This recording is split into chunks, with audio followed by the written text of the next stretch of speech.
Қайырлы күн, құрметті оқырмандар және әлеуметтік желі қолданушылары. Иван Шухов атындағы орталық қалалық кітапхана әдебиеттің қаймағайдарын жалғастырады.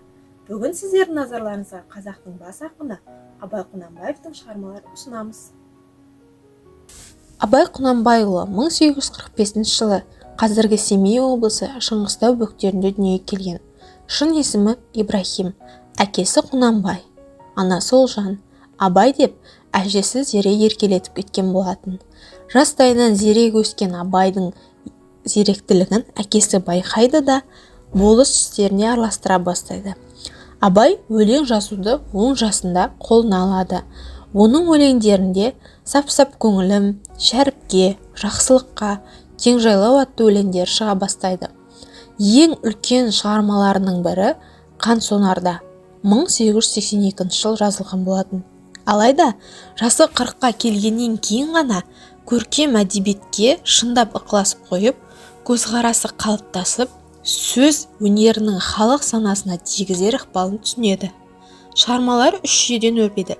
Бірі өз жанынан шығарған төл өлеңдері болса, екіншісі ғақпия немесе Абайдың қара сөздері деп аталады.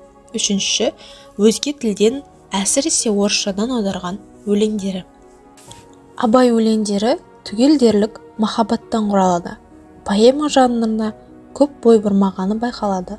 Қысқа өлеңдерінде табиғат бейнесін, адамдар портретін жасауға, ішкі-сыртқы қылық қасиеттерін, мінез бітімдерін айқын суреттермен көрсетуге өте шебер. Қай өлеңінде де қазақ жерінің, қазақ ұлтының сипатын ерекшеліктермен көрініп тұрады. Ислам діні тараған шығыс елдерінің әдебиетімен жақсы танысу арқылы өзінің шеберлік шалымын одан әрі шыңдайды.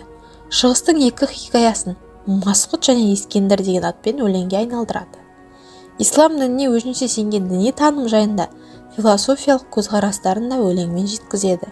Абайдың дүние танудағы көзқарасы 19 ғасырдың екінші жартысында қазақ халқының экономикасы мен ой пікірін алға ұмтылу бағытында даму ықпалымен қалыптастырады.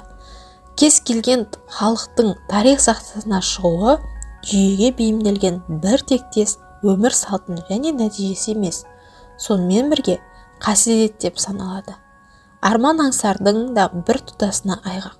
Олай болса, Абай сынының түлкегіне түскен еріншектік, даралық, жалқаулық, күңшілдік, өтірікшілік, өсекшілдік, мақтаншақтық, жікшілдік сияқты қасиеттер қазақ баласының кейбірінің бойында туа біткен кемшілік емес.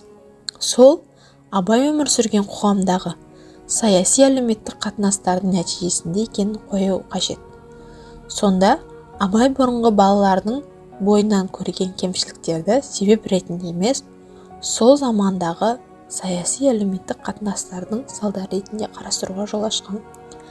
Абайдың жалпы 176-тан аса өлеңі, 45 қара сөзі, 3 поэмасы бар.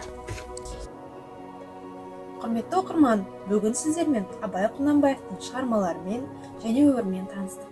Назарларыңызға рахмет. Егер де осы кітапты оқығыларыңыз келсе, Иван Шухов атындағы орталық қалалық кітапханаға келсеңіздер болады.